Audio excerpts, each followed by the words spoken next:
क्या आपको ऐसा लगता है कि निराशा सिर्फ आपको भी होती है? क्या आपको ऐसा भी लगता है कि आपने जिस चीज को बड़ी शिद्दत से चाहा, आपने बड़ा प्रयास किया हो और वो जब आपको नहीं मिल रही होती है तो सिर्फ आप ही एक ऐसे इंसान हैं जो डिसअपॉइंटेड फील करते हैं? शायद आपको ऐसा ही लगता होगा क्योंकि आप उन लाखों करोड़ों लोगों को नहीं देख पा रहे जो इसी समस्या से हर दिन, हर पल, हर समय जूझ रहे हैं। सफलता मिल ही जाए ये जरूरी नहीं, लेकिन प्रयास करते रहना ही हमारे हाथ में है। हमने सिर्फ यही सीखा है कि प्रयास करते जाओ, फल की इच्छा मत करो। और यदि फल की इच्छा करते हो और तुम्हें असफलता मिलती है तो भी अपने प्रयासों को जारी रखो, क्योंकि प्रयास ही वो ताकत है जो तुम्हें एक दिन जरूर सफलता दिलाएगी। ऐसा नहीं कि सफलता या असफलता से किसी को फर्क नहीं पड़ता। सफलता से और असफलता इन दोनों से ही हर किसी को फर्क पड़ता है,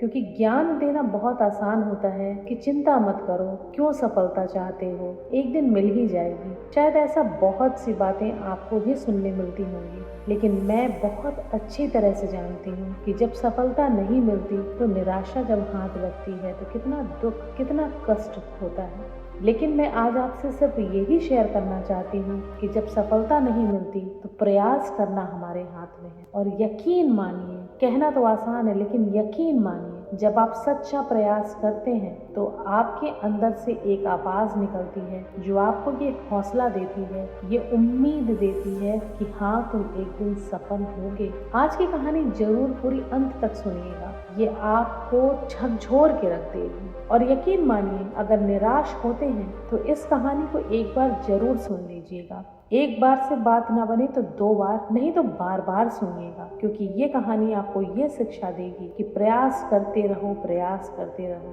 प्रयास करने वाले व्यक्ति की कभी हार नहीं होती। गौतम बुद्ध जैसे सिद्ध इंसान की इस कहानी में उन्होंने क्या सीख दी है, आज आप इस कहानी को जरूर सुनिए। तो चलिए शुरू करते हैं हम अपनी आज की कहानी। ये बात उन दिनों की है जब भगवान गौतम बुद्ध बुद्धत्व को प्राप्त करना चाहते थे। घोर तपस्या में लगे थे, जंगल जंगल भटकते थे और जंगलों में घूमना इतना आसान नहीं था, क्योंकि वहाँ फूलों की चादर नहीं बिछी थी, न ही कोई राजपाट, न ही कोई सिंहासन लगा था कि थको और बैठ जाओ।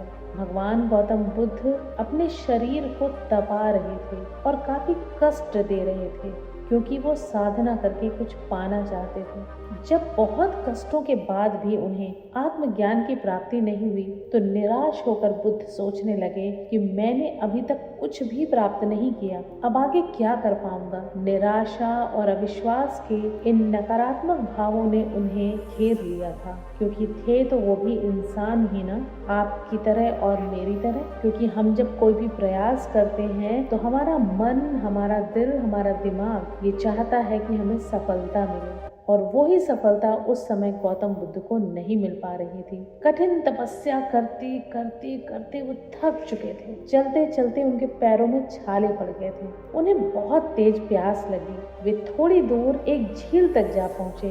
वहां उन्होंने एक दृश्य देखा कि एक नन्ही सी गिलहरी जिसके 2 बच्चे झील में डूब गए हैं। तो पहले तो वो गिलहरी जड़वत बैठी रही कि किस प्रकार से मैं अपने उन दोनों बच्चों को उस झील से निकाल पाऊंगी। शायद मन ही मन वो सोच के पछता रही थी कि वो कौन सी घड़ी थी जिसमें मेरे दोनों बच्चे झील में जा गिरे। लेकिन वो पश्चाताप करके सिर्फ बैठ ही नहीं रही। बुद्ध क्या देखते हैं कि थोड़ी देर बाद वो गिलहरी उठ करके झील के पास गई और अपना सारा शरीर झील के पानी में भिगो लिया, फिर बाहर आकर के उस पानी को झाड़ने लगी। ऐसा वो बार बार करती रही, बार बार करती रही। बुद्ध सोचने लगे कि इस गिलहरी का प्रयास कितना मूर्खतापूर्ण है। क्या कभी ये इस झील को इस प्रकार से पानी निकाल कर सुखा पाएगी? किंतु गिलहरी का यह क्रम लगातार जारी रहा। वो बिना सुध बुध किए बस उस कार्य में लगी रही। बुद्ध को लगा मानो गिलहरी कह रही हो कि इस झील का मैं पानी निकाल कर ही बैठूंगी, मैं तब ही दम लूंगी जब मेरे दोनों बच्चे बाहर आ जाएंगे और इस झील का पानी सूख जाएगा। मैं अपना प्रयास तब तक नहीं छोड़ूंगी। अतः उस छोटी सी गिलहरी ने भगवान बुद्ध को अपने लक्ष्य मार्ग से विचलित होने से बचाया। उस छोटी सी गिलहरी ने भगवान गौतम बुद्ध को ये शिक्षा दे दी कि प्रयास करना तुम्हारे हाथ में है, फल की इच्छा तुम्हारे हाथ में नहीं होनी चाहिए। क्योंकि तुम प्रयास अगर निरंतर करते रहोगे तो यकीन मानो तुम अपने लक्ष्य तक पहुंच पाओगे। उस नन्ही गिलहरी ने अपने छोटे से सामर्थ्य से झील को सुखा देने की दृढ़ संकल्प को अपने मन में रखा था। तो मुझ में ऐसी क्या कमी है, मैं तो उस छोटी सी गिलहरी से कई गुना ताकतवर हूँ, सक्षम हूँ। ये सोचकर गौतम बुद्ध पुनः अपनी साधना में लग गए और एक दिन ऐसा आया कि उन्हें बोधि वृक्ष के तले उन्हें बोधित्व का प्राप्ति हुई। अर्थात जिस ज्ञान की तलाश में, जिस ज्ञान के प्रकाश की तलाश में भगवान गौतम बुद्ध दिनों रात तपस्या कर रहे थे, उसका उन्हें फल मिला। ये कथा हमें ये बताती है कि असफलताओं के बावजूद प्रयास की निरंतरता पे हमें बल देना चाहिए। यदि हम प्रयास करना न छोड़ें तो यकीन मानिए एक दिन सफलता हमें जरूर मिलेगी। इसलिए थक कर हार मत मानिए, बैठिए नहीं। अगर आप थक जाते हैं तो विश्राम कर लीजिए, लेकिन अपने कार्य को निरंतरता में करते रहिए। किसी काम को छोड़ देना बहुत आसान है, लेकिन सफलता पाना बहुत कठिन, क्योंकि उस सफलता की पूरी जिम्मेदारी आपके ऊपर निर्भर करती है। आज की इस छोटी सी कहानी में गौतम बुद्ध के जीवन को जिस प्रकार से बदला, उसी प्रकार से आप यदि निरंतर प्रयास करते रहेंगे तो यकीन मानिए आप एक दिन सफल व्यक्ति जरूर बनेंगे। आशा करती हूँ आपको आज की कहानी पसंद आई होगी। अगली कहानी में हम जल्द ही मिलेंगे। तब तक हंसते रहिए, मुस्कुराते रहिए और प्रयास करते रहिए। धन्यवाद।